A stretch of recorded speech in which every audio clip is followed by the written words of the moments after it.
Our conversation today is called Crisis of Democracy, Governance and the Survival of Public Interest Media. I'm Julie Posetti and I'm Global Director of Research at the International Centre for Journalism.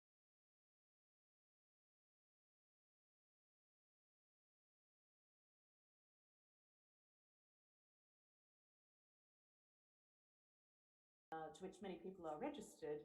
It's also being live streamed on the open web via the Chatham House website.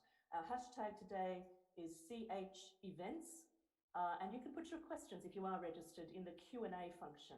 There's a little box on your screen if you've registered via Zoom. Of course, this is on the record, and following the event, we'll also be publishing outputs from this discussion. So bear that in mind when you're making comments or asking questions, because they may well be read out. So I'm joined, as I said, by a really amazing panel of experts on these critical questions. Firstly, we have the courageous and determined Indian investigative journalist Rana Ayyub.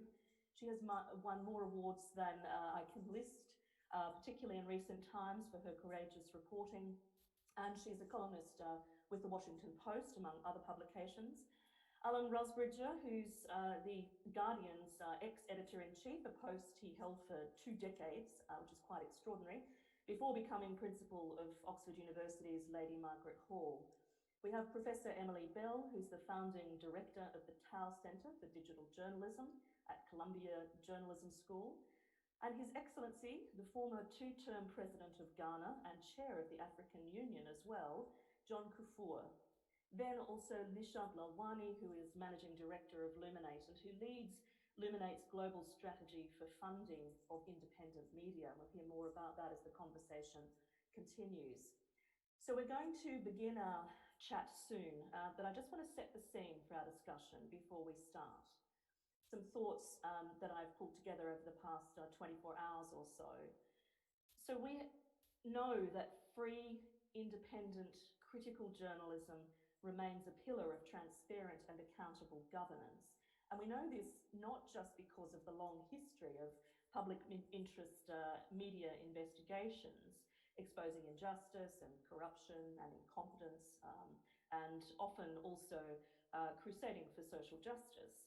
But we know this also because those political forces seeking to erode democracy and centralise power attack and demonise credible journalism and journalists in an effort to chill their critical reporting and undermine the public's trust in facts. We can see this daily and we can see this internationally. Viral disinformation is used as a weapon to further weaken public interest media and other democratic institutions, and it's often seeded by political actors, particularly in teetering democracies. We can see that from India to the Philippines and even the US. And it's fueled by social media platforms, and that's why we see so many debates surging around the regulation or lack of regulation regarding the social media platforms. Intertwined with all this is the fact that public interest media is in financial peril as a result of collapsing business models that are linked to digitalization and the rise of the platforms over the past decade or more. So this much was already clear when we gathered in London last year, many of us, for the inaugural Global Media Freedom Conference. But 2020 brought these convergent crises to a chaotic new level. COVID-19 has hastened the financial collapse of many independent news outlets around the world, and it's resulted in what we could call a disinfodemic. It's been used by many political leaders to intensify press freedom attacks as well. And it's placed many journalists at great risk as they've struggled to surface truth for the sake of public health and hold governments to account for their management or lack thereof of the crisis. There are just 2 projects I want to draw your attention to before we start this discussion, because they've informed the way I see the questions we're considering today. One is the Journalism and the Pandemic project, which I'm leading with Emily Bell, which is supported by Luminate, which we'll begin reporting on very soon. It's shedding really a harsh light on many of the problems that we're discussing today. And the other is a new UN-published book called Balancing Act, which is based on a major study of global responses to the disinformation crisis, examining the threats to freedom of expression, including press freedom. I'm one of the authors and it's free to download, so I'll put a link in the chat during our conversation. So here's the question we'll begin with today, because I want to start thinking about possible solutions to these really difficult challenges from the outset. If public interest journalism is in chronic decline, as is proposed, with the significant implications for democracy that I just outlined, what's the most urgent problem or need for us to address in 2020? And I'm going to come first to Rana, Ayyub. I mean, Rana, you really are one of the emblematic cases of a journalist under fire in 2020. Your name, Maria Ressa's name, are often interchangeable in that regard. And you've continued your independent investigative work even in the face of really severe restrictions by the state, and viral disinformation I just talked about, horrible gendered online attacks, which are also laced with bigotry. And I speak from first-hand experience, having been assaulted by your troll network today, even just in sharing the fact that we're having this discussion. So what can your experiences in a giant and some might say teetering democracy of India, what can they teach us as we now, in a global sense, try to address some of the challenges you've been confronting for much longer? Thanks for the kind introduction, Julie, and hello to everyone joining this panel and to everyone watching it right now. I think India is a test case. I mean, as the world's largest democracy, the most vibrant democracy, I don't even know if I can call it a democracy anymore, given the majoritarian abyss it is slipping in. I mean, just about an hour ago, we had this big breaking news on all Indian news channels that the cops in India have registered a case against two of India's leading news channels who also happen to be the mouthpiece of the government for bribing households to increase their television ratings and to fix, in a way, the television ratings and to basically forward the agenda of the ruling government.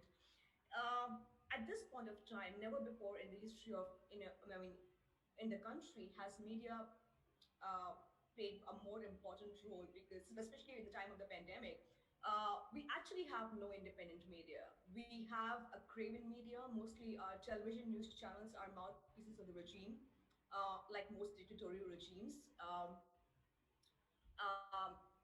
at the beginning of the year, when the pandemic kind of made its way in India, it wasn't about COVID-19. It was more about Islamophobia. One of India's leading news channel had a graphic of a Muslim skull cap with the virus, basically in a way kind of extending the idea that Muslims were behind spreading the pandemic, and every news channel was relaying fake news, which has become, there were fake Twitter, fake tweets about how Muslims in India are kind of spreading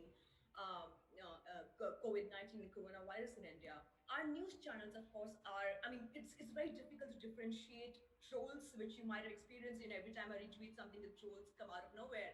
It's very difficult to differentiate between the trolls in India and the news anchors in India who are so craven that they're speaking the same language. At this point of time, Indian journalism is at its most critical juncture, because we don't have independent journalists.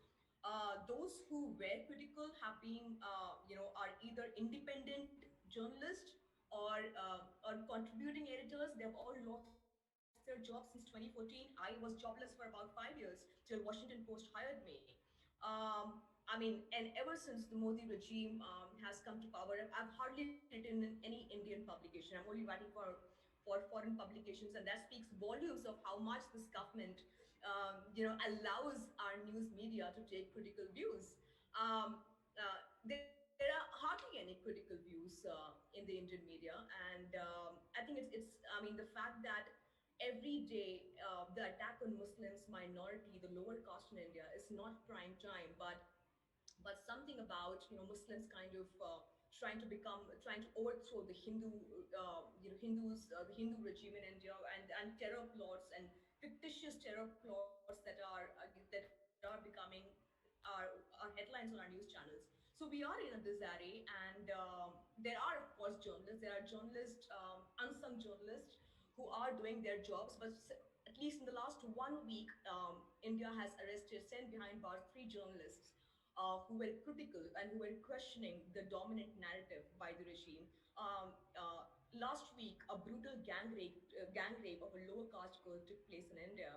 And when the journalist questioned the regime about obfuscation of the truth, they were sent behind bars on cases of sedition and war against nations. So that's where we are. And unfortunately, this narrative is not being questioned. This narrative is only being emboldened with Prime Minister Modi not taking a single press conference in the last 6 years, not taking a single critical question from anybody in the mainstream media. As somebody like me, well, I'm in the receiving end on social media, as you would know. I'm called Jihadi Jane and a fascist and an ISIS sex slave and all sorts of names. And just this year, I have filed about 3 police complaints over death threats and rape threats that have come my way. My colleague Gauri Lankesh, who translated my book Gujarat Files in a regional language, was shot dead 2 years ago. And I am at the receiving end of those threats. So yes, it is a tough time to be a journalist in India, and for that matter, in authoritarian regimes all over the world. Julie? Thanks, Rana. And I think that is a sobering reminder that while we look for solutions, and it's important to do so, we can't possibly take our eyes off documenting the challenges, the ongoing threats that we're facing on a daily basis all around the world. And I suppose the only positive thing to draw from this is that in my experience of 30 years as a journalist and many years working on press freedom issues, we typically talked about what was happening elsewhere in the West, right? We typically reported on threats to people in India, for example. Now this is absolutely a global challenge where we're seeing journalists attacked in Western Europe and in the US and elsewhere. I know that's not much comfort, but it shows that there's a kind of collaborative response, at least now, to this series of problems. Alan Rusbridger, I'll come to you now. You really are regarded as one of the most innovative and visionary editors of your generation during that period at The Guardian, and you pioneered what was called open journalism, embracing all of the opportunities that the platforms presented in terms of engaging with audiences in a very powerful way to try and reposition journalism as much more of a collaborative and shared process. But now, as we've heard, these platforms are part of the problem. One platform or another in whatever part of the world is generally attributed with being some kind of vehicle or vector for disinformation. And the platforms which are used to attack journalists and journalism.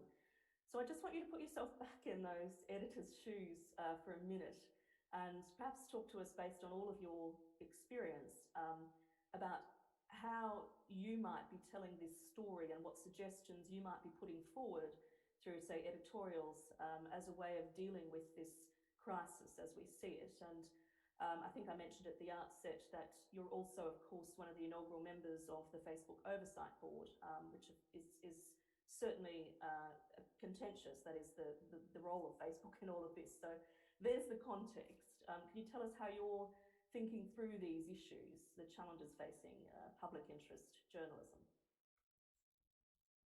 And just unmute yourself, Alan. The old Zoom mute game. There you are.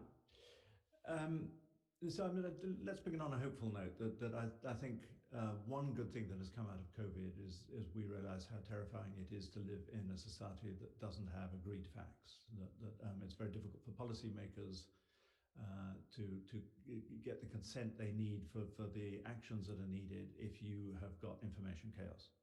And I suspect people are waking up to that, and politicians are. And if it's like that with COVID, it's going to be like that doubly so with climate change. So I think there is a clamoring for safety. I'm happy to talk about social media, and of course that is responsible for much of the chaos that is around, although it's also got much that is incredibly reliable and necessary in the world.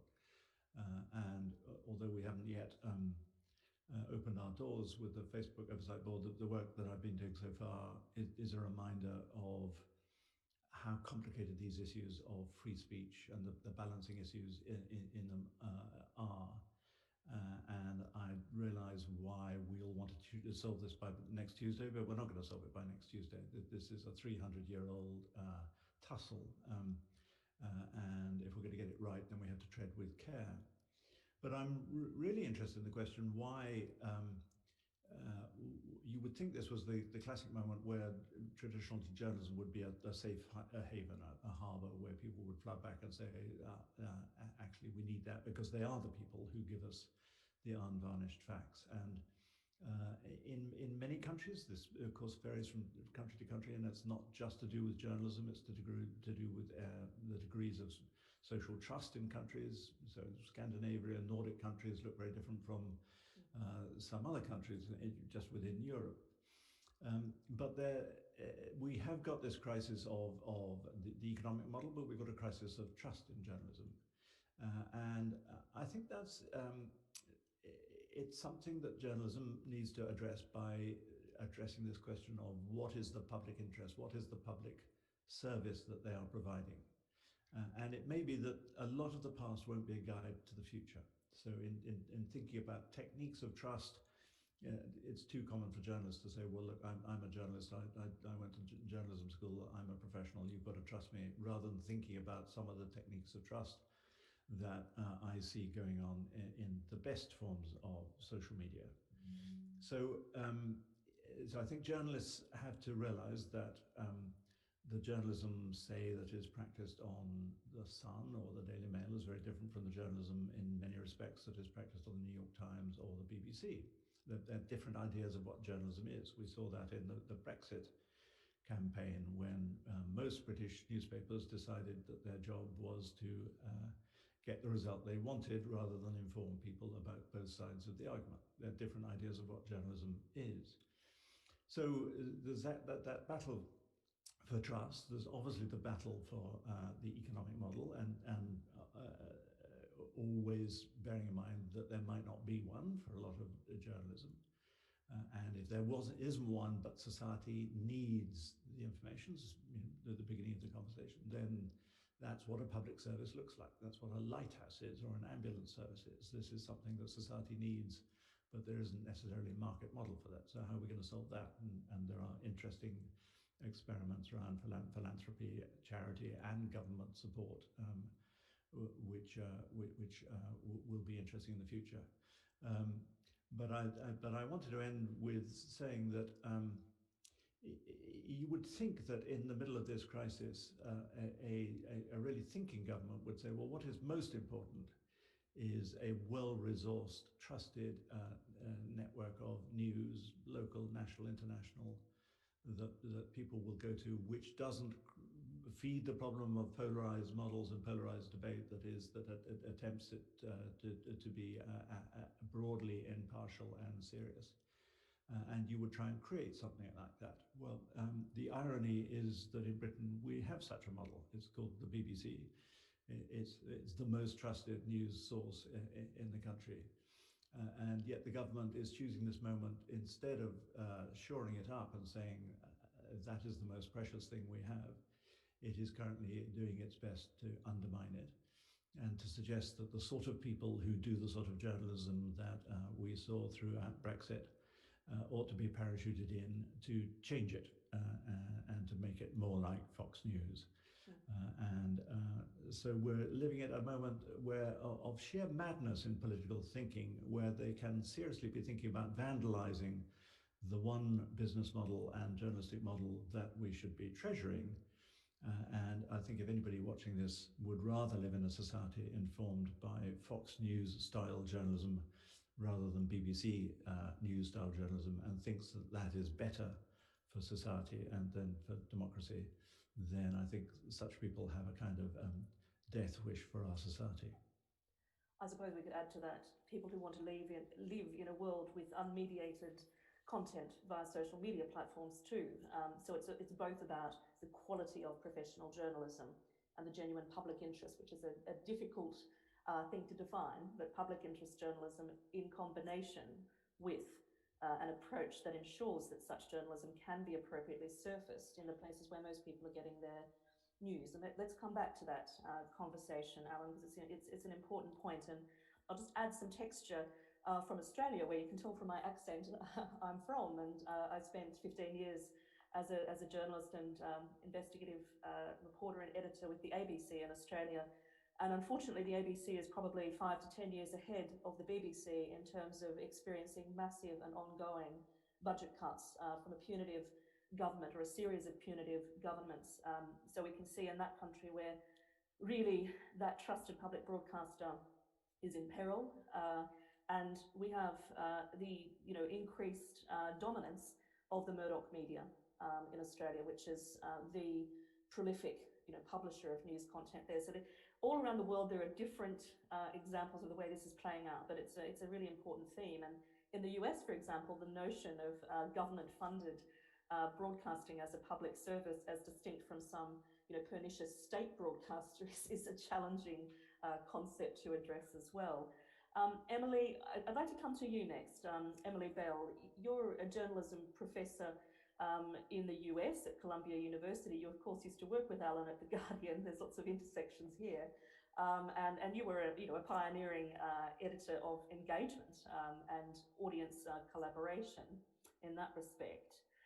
But you're now teaching journalism and studying journalism in a country approaching an election, a very important election, where journalists who are critical of the Trump administration have been labelled the enemy of the people, where Fox News is celebrated by the administration, and where the US-based platforms are fueling a lot of the difficulties that we've discussed already.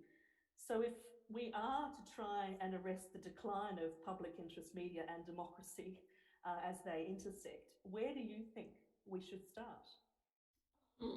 Thanks, Julie.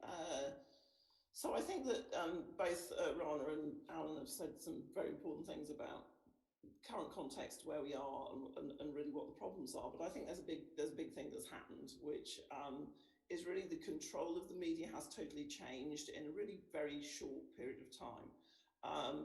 The large platforms, and particularly Google and Facebook now, to all intents and purposes, control 100% of the advertising market. So we're going into an area where for the first time in 200 years, we will not have free media where the principal funding mechanism for it is advertising. And I don't think we've quite metabolized exactly what those changes mean, but they're definitely feeding into the problems that have been described, certainly in America. Because America, as we found out in COVID, has lots of media, and it even has public media, but it doesn't really have a public system of media. It doesn't have any regulatory frameworks or safety nets when the market fails, in exactly the same way that it has a lot of healthcare, but it doesn't really have a public health system. And we've seen a collision of those two systemically flawed services, if you like. And that, to some extent, is why America's in a really dire situation with COVID. So what do we do about it? I mean, I think that there's a media sociologist called Paul Starr who wrote a very influential book, Making the American Media, where he says that we have constitutive choices at important moments where there's lots of change. And I think it's instructive that the BBC was set up in 1922, basically in reaction to changing, big changes in society that had been brought about partly as a result of the First World War. I think we're at another such moment now, and in America, which sets, if you like, the tone for the leadership of the free world. One of the reasons that I think Rana and her colleagues are experiencing such a tough time is that America has no leadership in this area whatsoever at the moment. I think it has completely ceded under Donald Trump any kind of moral authority or any interest in protecting the free press. So if we do get a change of administration, one of the really important things is that we start to think about this is a systemic problem. And there are two journalisms, as Alan was saying, there are two journalisms in the UK, there are two journalisms in India. There are very much two journalisms in the US as well. Fox News, which has been mentioned, which is a highly successful commercial outfit. So that's the other thing to say, which is part of this is the product of a business model which works in a particular way. But the other part is at ground level, which in general, in America is a huge country. You have the almost complete collapse of local journalism. We at the Tower Centre have been tracking what's been happening in local communities. And the speed with which papers are being shuttered, disappearing, journalists are being furloughed, everything's being centralised is really extremely sobering and very distressing. I think that you have to start with the idea, though, that everything has changed to such an extent that you need to rebuild pretty much from the ground up. Hopefully, if we do get leadership in the US that cares about this, the big issues that need to be addressed are the market is not going to fix this. So how are you going to produce a robust, independent, but well-funded network of local news provision at community level? We haven't answered that yet.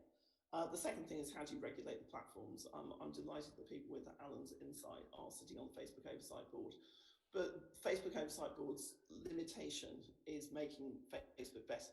It should not be tasked with anything else. And I'm really sort of troubled by the fact that the platforms have caused a great deal of the current turbulence. It's not necessarily their fault, it's just a byproduct of what they're doing. I don't think they've done enough to stop it.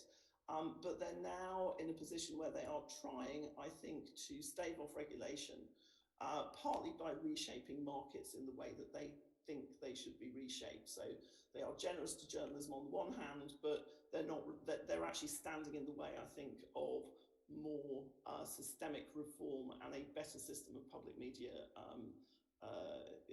emerging. And just to go back to what Alan said about the BBC, I think he's absolutely right about this. The problem with the BBC is it's a lightning rod, I think, in the UK for all of these issues. And it's also demonstrating that the government has not only no imagination, but no desire, no political will to take the constitutive moment and make the right choices about what public media should look like in the first place. So it's our job as academics and journalists to make sure that when goodwill governments who want to fix this are in power, that they have in their hands the means and roadmaps through which we can achieve this. And it isn't, as Alan said, a short-term problem, and it's not going to be a short-term solution either. But I think what worries me at the moment is we don't even have a singular vision that says we need to rebuild these systems. So producing that with political will, I think, is absolutely critical. And until we do that, everything else, I think, will continue to be difficult. And I don't think the market is going to fix this. I'm reminded of what you said here about the BBC and the government's defunding of it and disregard for it as of something that former Prime Minister of Australia, John Howard, said over 20 years ago now, before the assaults on the ABC began. And that was, he referred to the journalists, particularly the political journalists, the critical analysts at the ABC, as our enemies talking to our friends. And I think that quote still resonates, you know, in this context about defunding and delegitimizing critical, independent public service media. And I will come back to the question of the platforms. We need to, it is a critical component of this discussion. And one thought I'd like to seed now is something that many critics have suggested, which is a sort of the need for a decoupling, if you like, of journalism and the platforms. As Emily's pointed out, there's a lot of synergy and there's a lack of transparency, for example, around funding of journalism and journalism research. So let's think about what that means and how we address that as the conversation continues. And Your Excellency, former President John Kufuor, I see you are there now. We have had some connectivity problems, so bear with us if the President disappears from your screens. But you're an African champion of public interest media, and you very much promote the idea of this form of journalism helping to secure accountable and transparent governance. So I'm very keen to hear from you, based on your experience both within Ghana, but also more broadly in a Pan-African sense, what you've learned about trying to embed those principles and the links between what we might call accountability journalism and open, transparent governance in Africa, and what you can teach us elsewhere in the world as we struggle with these issues. And I'll just get you to unmute yourself. Can we unmute the President? Still struggling to hear you there. I'm hoping my colleagues at Chatham House might be able to unmute His Excellency. Nope. I think we'll move on to Nishant Lalwani. If we can sort out the issues, I'm so sorry. Oh, you're there. I think you're unmuted. Fantastic. So I'll take you back to that question so we can just hear you from now. It's a great discussion we are having, but I will start off by saying that there's a lot of suspicion among stakeholders in terms of the motives of, if you like, journalism as practiced from various parts of the world and even within nations from various parts of the polity. And where such suspicions continue, naturally it gets very difficult for agreement on how to protect journalists who would be perceived as standing for public interests protection. That's one point. The other point is, when we are talking globally, I believe the globe is yet to agree on the value systems that should promote global citizenship, in whose interests, when we advocate public interest advocacy, perhaps across the board, we may get some sort of agreement, and then therefore protection for the journalists who would stick their necks out to investigate and also to hold authority to account and to be transparent. I think when we situate our discussions on these bases, then we may be getting somewhere. The United Nations, with this Charter for Human Rights, freedom of thought, freedom of association, and so forth and so on, I believe should be the citadel from which we should all expect the sponsorship and support for the individual journalists who would try to help promote the spread of democracy, because to me, democracy is about the soul. Unfortunately, we've lost you there, Your Excellency. We'll try and come back to you in a moment. I think we've got a frozen screen and some audio issues. Perhaps Chatham House colleagues can suggest that he goes to audio only and we come back to him. So I'm going to move now to Nishant Lalwani, and hopefully we can come back to President Kufuor shortly. Nishant, you lead one of the key philanthropic organisations trying to respond to these convergent crises that we're talking about through investment in public interest media. And I'll get you to tell us a little bit about the projects you have going in that regard. But there are so many organisations in crisis and so many journalists under fire. I mean, where do you and Luminate begin in your attempt to invest in a way that's meaningful and potentially sustainable to support public interest media? Yeah, thank you, Julie, and thanks to the other panelists too. It's a pleasure to be in this discussion with you. It's the right question, Julie, of kind of where do we begin, because Luminate, yes, we fund investigative journalism and press freedom. We fund new business models for media and fighting mis and disinformation. But it's simply too big a problem, too big of a market failure for any one philanthropy or even the group of philanthropies that we work with. The Open Society Foundations, Knight and Ford. It's way too big a market failure for philanthropy to address directly. So reflecting, on what has been said today, we've acknowledged that public interest journalism is critical to democracy, and when independent media is eroded or undermined, democracy itself is undermined.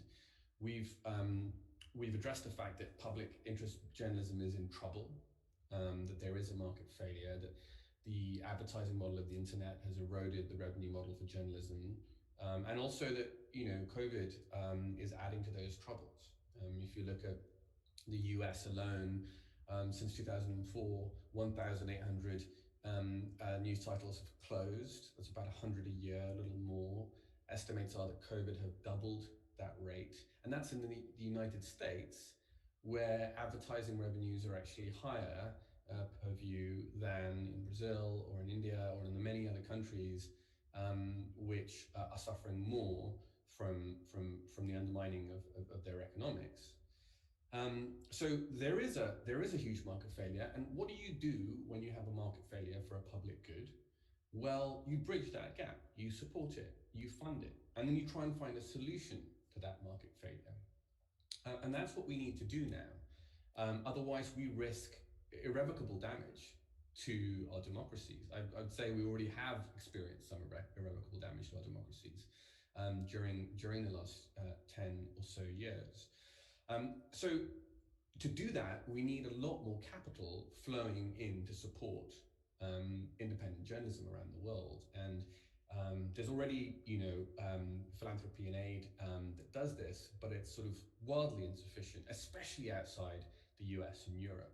Just 0.3% of overseas development aid goes towards the media, right? Reuters has estimated that we'll lose $20 billion of revenue to news media just due to COVID. Yeah. And yet only $500 million goes every year via ODA. And so what Luminate and many others have been working on and suggesting is a new vehicle, a new mechanism to increase the amount of aid going to support public interest media. We've suggested a new international fund for public interest media that could channel overseas development aid as well as other philanthropic capital to low and middle income countries in particular. And what we're hoping for is to triple the amount going into about $1 billion a year. That's still a small part of what the sector's losing every year, but at least that could support public interest journalism in countries where it can hold power to account.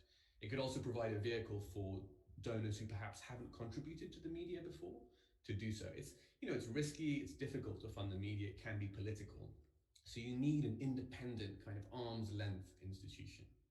It shouldn't really be billionaires making those decisions. It shouldn't really be governments involved in supporting individual media outlets. It should be an independently governed institution doing that.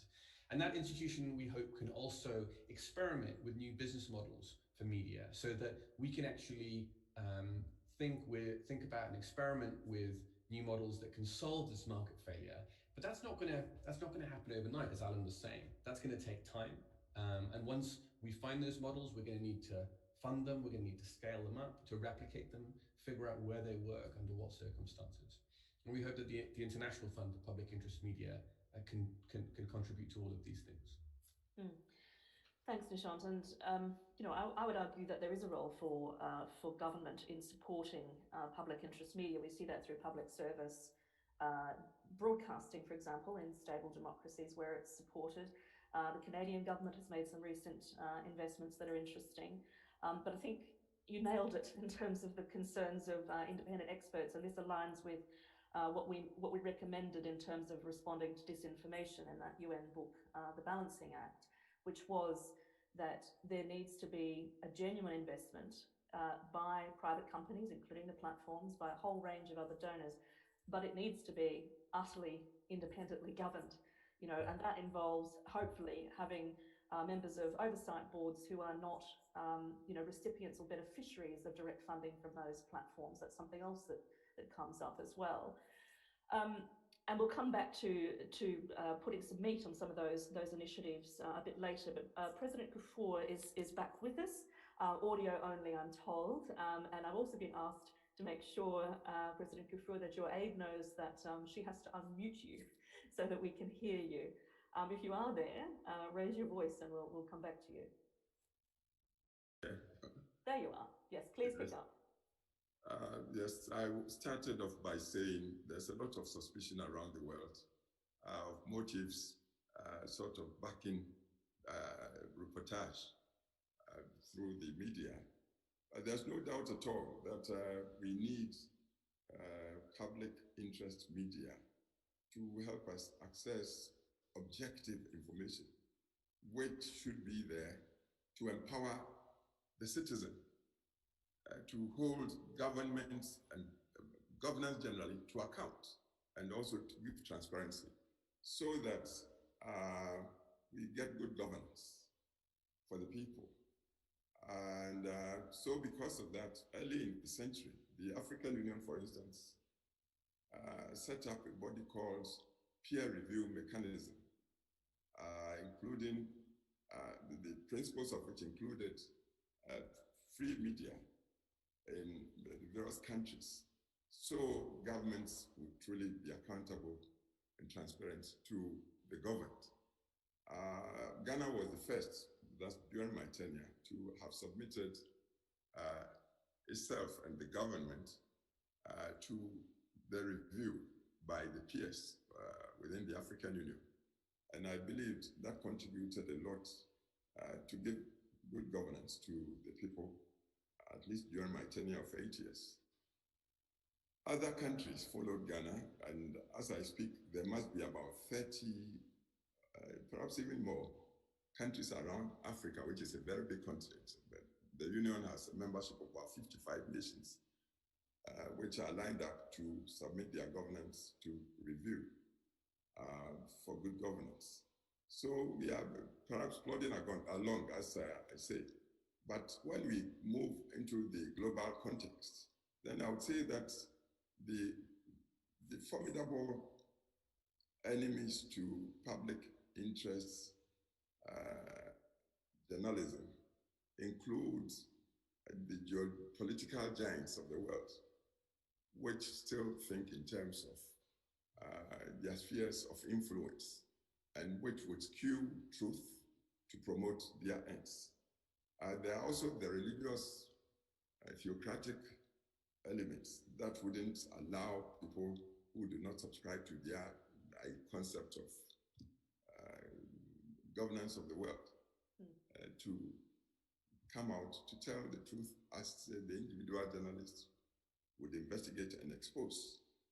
There are corporate interests whose interests are commercial and wouldn't think of allowing the individual human to have his way. They are behind, I believe, largely what has been termed as infodemics, leading to fake news these days. Even to every cloud, it has been said there would be silver lining. So the pandemics, plus the great wars, like the climate change, these factors are pushing people to realize that we are all common humanity, and that we should share in common values. And if we share in common values, then it would be easy for the journalists that would risk to expose, investigate and expose the misdeeds of people in authority, so that there will be corrective measures taken up by the people generally to straighten governance, to benefit all of us. And it's because of this that I personally support the public interests fundraising to help the journalists that would risk. But saying this does not mean I support pushing people into martyrdom, because the individual journalists that would follow objectivity in their profession to investigate and to expose, they risk so much. What I would rather say that the institutions, the nations, the individuals who all subscribe to objectivity in reporting, to hold authority to account and to transparency, should rally together to find ways and means to back the risk takers, the individual journalists, risk taking, to do the work, because their work should redound to the good of mankind, to humanity.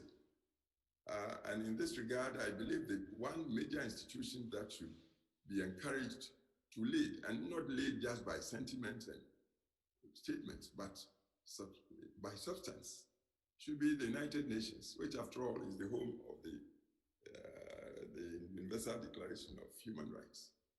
The United Nations should be there as the citadel to promote a good reportage, objective reportage for mankind. And then the nations that also declare they subscribe to human rights should assume responsibility in tandem with the United Nations to take a position, because it's not all nations that subscribe to freedom of thought, of expression, of objectivity, the sovereignty of the human individual. It's not everybody. The world is still somehow divided. We know it. And geopolitics is still the order of the day. So if we are working to find solutions to strengthen the investigative journalism and reportage, I believe we should find ways and means to rally the people who subscribe to the objective of democracy as defined as governance and its government of the people, for the people, and by the people. They should be there. It's a context, a context. There are forces that are against this sort of governance, and not until they meet a counter force to open up. Because if we are all common humanity, then when people get to learn and to hear that there are forces backing them, then they would, in due course, I believe, with more learning, with the sort of technological advancements going on, people will rise up and demand their entitlements. So the investment should be there, and it shouldn't be left to philanthropy or just willing individuals. The opposition really is constituted into formidable, if you like, governments and institutions, and they are not going to allow journalists that will be perceived as nosy parkers or intruders to report and get away with it. They will take counter positions, and those of us who want to benefit by the services of such investigative journalists would be just pushing them into martyrdom, which shouldn't be the purpose of what we're trying to do. So this is when I got invited, I thought I should come and make this statement. Africa, let me come end with Africa. Africa is a huge continent. I want to believe it's about the second biggest. With the prospects of rapidly increasing population, it's estimated that by 2050, perhaps Africa will be the most populous continent. We will be topping over 2 billion people. But what do we see? Even as we speak, there's still some so-called strong men who wouldn't allow open journalism to inform objectively the citizenry of our continent. So we could hold government to account and to be transparent for the progress of our peoples. When you challenge people on the continent what they mean by Africa, I tell you, they may be forced to just say the continent of black people, but there should be more than just the pigment of our skins. There should be the value system, the quality of humanity, our entitlement to think, to be expressive, to expect, to move this very naturally rich continent forward. We are talking of global village in which we are all forced to go, especially by the pandemics. But where is the mouthpiece for us? It's not the regular educational system. We are moving forward, but the sort of advocacy we need, I believe, would best come through the media. But where is the independent public interest media for Africa? So again, I'm in a conference with some group that is also seeking to move Africa public interest media initiative to see if we could have a center, formidable center, that would again rally forces that are for enabling Africa to identify itself, advocate it in the context of globalization that is fast engulfing all of us. So this is my contribution. Thank you so much. Thank you so much. And I'm really glad that your connection held out so we could hear those valuable insights. And one of the most important takeaways, I think, from what you just said, President Kufuor, is no matter how much money we might raise to invest in public interest media, we cannot have sustainable accountability journalism that supports open and transparent governance unless we change the culture in which that media can operate. So we can't have sustainable public interest media without sustainable press freedom, without sustainable media development. And those are the three challenges, I guess, we have before us. So we're going to come to some questions from the audience now. And quite a few of the questions I see coming through are around what might be considered to be a more Western construct of what journalism is in terms of objectivity, so-called, which I think most of us who study journalism would agree is an important notion to consider, but is often impossible to achieve for a variety of reasons. And that leads to questions like this one from Trisha Debauchegrave, who's a writer and artist, who asks, how can independent journalists in countries with no public interest media in existence practice impartial journalism, air quotes, and does blurring the line between activism and crusadism delegitimize journalism and therefore aid those who are seeking to undermine freedom of expression? Rana, I'm going to come to you because you are somebody who could be portrayed as an activist journalist, and I would actually wear that as a badge of honor because some of the best editors of our time, I don't know if you identify like this, Alan, but some of our best editors have had a desire to help effect social change. So how do you respond to a comment like that? And what do you think is the role of critical independent journalism and speaking truth to power in this kind of traditional perspective, Rana? Glad you asked this question, Julie. In fact, in a recent profile that was done of me, I was asked why was I an activist and not a journalist. To which my response was that I'm an active journalist. Actually, I'm somebody who actually goes in the field. But honestly, we need to reframe our definition of active activism in journalism and objectivity in journalism, especially at a time like this, at a crucial time like this, for journalists like us in majoritarian regimes, where there's a post-truth world in which your television channels and your news media is obfuscating the truth every day. And when there's injustice happening every day, so you need to call out. If, for instance, if I can talk about India, if India is slipping into a majoritarian abyss every day, if the world's largest democracy is slipping down under, if you call that out, that's not activism. That's standing for the right thing. And journalists need to stand for journalists need to take a stand. I believe. I think that's when they see it wrong, which is happening, especially for instance, if I can talk about the atrocities against the lower caste Muslims in India. And I'm often accused of being a Muslim activist because also by virtue of being a Muslim. So if I go and interview people who have been the receiving end of state of state atrocities unleashed by a majoritarian leader, I will tell this. I will speak about their point of view. As I also stand by what they believe is the truth or what they think is the truth, because when you see the truth being attacked from all sides, when you see injustice at such a rampant level, journalists need to take a stand on what they believe is right or wrong.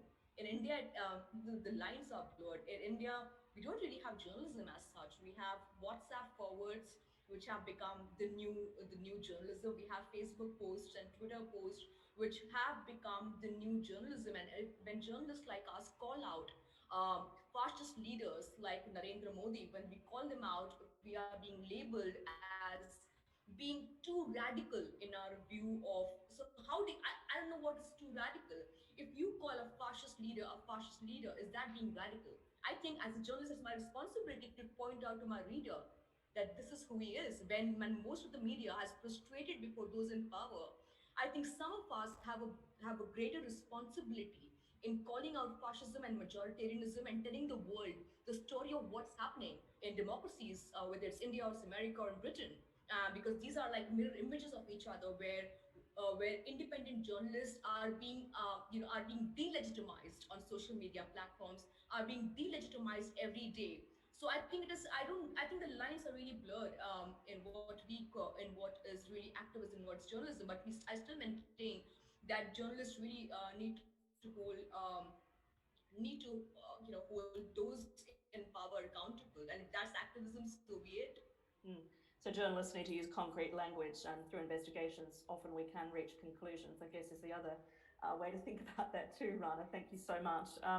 We have Catherine Godin from Global Affairs Canada in the audience, and I did mention Canada's intervention earlier. Catherine, if you are unmiked and able to contribute, would you like to share with us anything about Canada's approach to addressing these convergent crises? Thank you very much. Do you hear me? Hopefully, I've unmuted myself. I can hear you. You've succeeded. I can see that. Thank you very much, Julie, and appreciate very much this opportunity to chime in. I'll make this quick because I realize there's a lot of interest in other questions.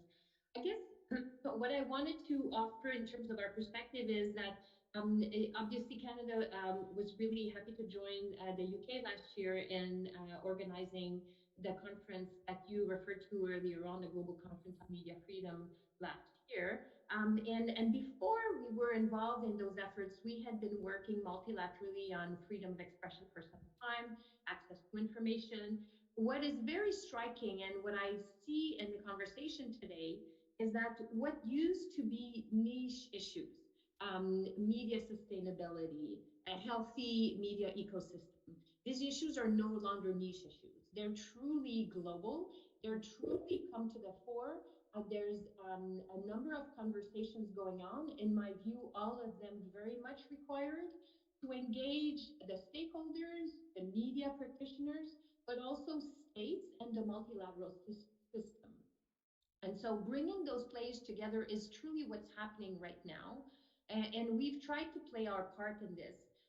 Obviously, there's a lot to do.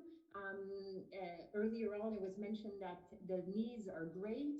The appetite for solution is huge. So from our perspective, I think we recognize that the COVID situation has not necessarily changed the landscape, but it's certainly accelerated the challenges faced by the media. It's really brought to the fore the importance of reporting, the importance of free media, and the importance of those voices to protect democracy, but also to offer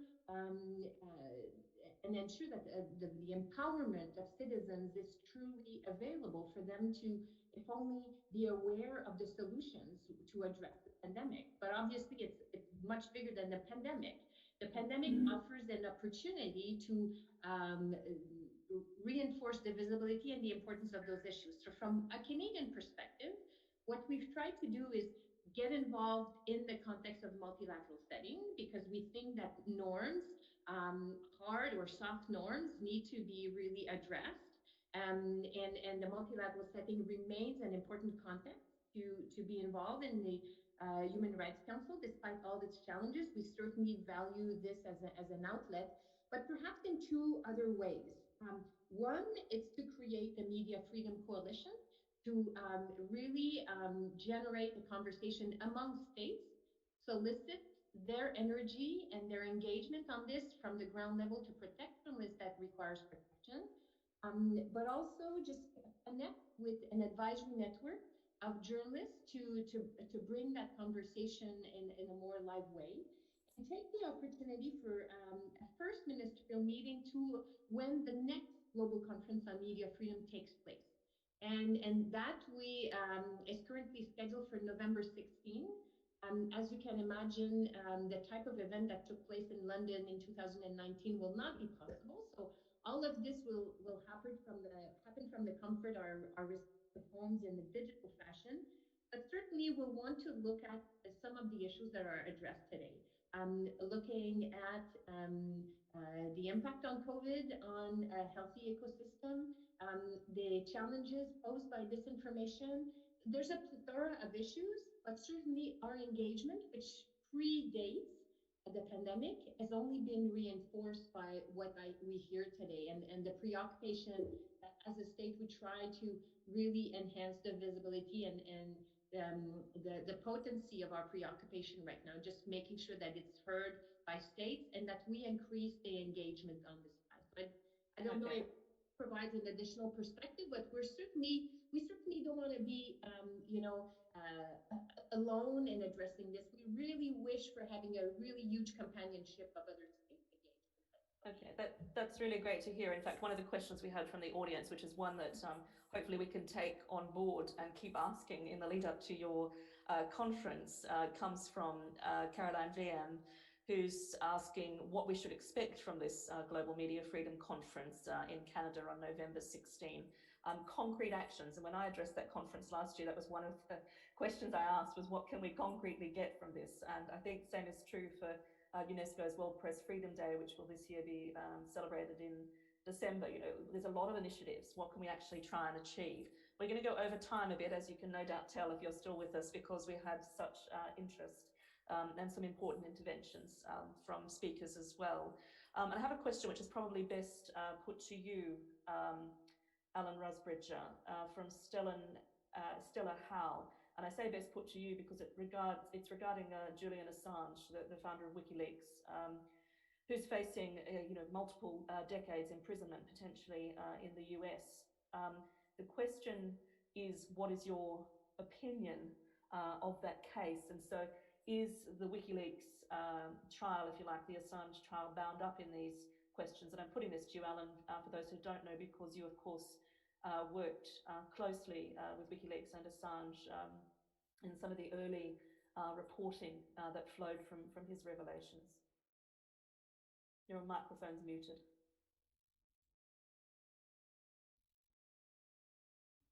There you go. Well, Julian Assange is a harbinger of creatures I think we'll see more and more of, people who are quasi-journalists, quasi-impresarios, quasi-whistleblowers. They're difficult to pin down. He's partly a publisher, he's partly an activist, comes back to activism versus journalism. And the law doesn't know quite how to treat them. Journalists don't know quite whether they should be supporting him or not. Some of the things he's been accused of are things that journalists do, some aren't. But I think it's personally, I would regret it if he was extradited for this, because I think it sets a very worrying precedent for things that journalists do. He is an Australian who is being charged in England by an American government with breaching American security laws. So you have to ask what happens the next time a New York Times correspondent or a Times of London correspondent starts probing into, I don't know, the Indian nuclear program or the Pakistani nuclear program or the Israeli nuclear program, things that are closely guarded secrets in their own countries. And what happens if those countries then come saying we want to extradite him to lock him up in our country? So I've always had some differences with Julian that they've never been hidden. There are some things he's done that I wish he hadn't done. But broadly, the prospect of someone like him being carted off to America to spend potentially most of the rest of his life in a maximum security jail, I find appalling. Thanks very much for that, Alan. And just one final question, which I will read out, and then I want to come to Emily for a final comment as well. Mohammed Tahir asks, as distrust of governments grow, would this not impact on how people view and react to media outlets that are funded and influenced by the state? Would it not push people further away from trusting journalism and exacerbating the disinformation problems we see? And I suppose the same could be applied to journalism funded by the platforms. Emily, we've got to wind up, but can you give us a very brief response to that? Yeah, sure. I mean, we've already seen this in Hungary, that you can go from functional democracies with strong media to captured media really very quickly. And so my sort of comments about public media were very specific about the United States, because that's what I was asked about. But I'd make this sort of point, and President Kufuor made it as well, which is, you know, there are goodwill government. You know, there are good actors in government as well who I think want to solve this. For countries where state media operates as an arm of the state and an arm of oppression, then obviously, you know, that is not going to be the answer. I think that sort of establishing the principle that you need an independent public interest media, which is well funded, that functions well in well-functioning democracies, is something that we've sort of taken for granted for a long time, even though perhaps it hasn't functioned as well as we would have liked it. And I think we do need to sort of re-establish that, but with new norms and new institutions. So I don't think that it's obviously not the solution if you have an Orban or a Modi, or as people have been pointing out, America, where you have Voice of America at the moment, which has been, which is state media, and we can see the difference between Voice of America under a government which wants to run it as a more independent, speaking to the world, BBC World Service type operation, versus a captured political vehicle, which is what it's become under the Trump presidency. So all of this relies on an understanding that we want an outcome which privileges independent media and serious, robust, investigative public interest journalism. That's not going to happen in every country, but I think that the countries where we value the democratic debate that it provokes have an extra responsibility now to really make that a priority in their policy making. Thanks very much, Emily. And we're going to have to leave it there. There were still many other questions. Perhaps we can continue the conversation on Twitter, which is one of those platforms that we continue to use, of course, to discuss journalism and democracy, and where politicians and journalists are particularly active, using that hashtag CH events, perhaps, in the coming hour. I'd like to thank everybody. Emily Bell, who I said I'm working on with a project funded in part by Luminate, called the Journalism and the Pandemic Project. We look forward to bringing you some of our insights in the coming weeks, which very much respond to some of these issues that have been discussed today. Alan Rusbridger, who's here in Oxford, where I am also based. Thanks for joining us. Nishant Lalwani from Luminate. Rana Ayyub, who is a Washington Post columnist and a journalist of note as well in India. And of course, President John Kufuor, who I'm glad we were able to hear from at length for all of the reasons that he outlined, despite those connectivity issues. And thank you to you, everybody who participated, the Chatham House bringing us all together. These are utterly critical issues. And I think, as President Kufuor indicated, we have to ensure that there is some kind of agreed global strategy and activism that supports the defence of democracy and independent journalism. Thanks very much. Stay safe in this mad, mad world. Bye-bye, everybody.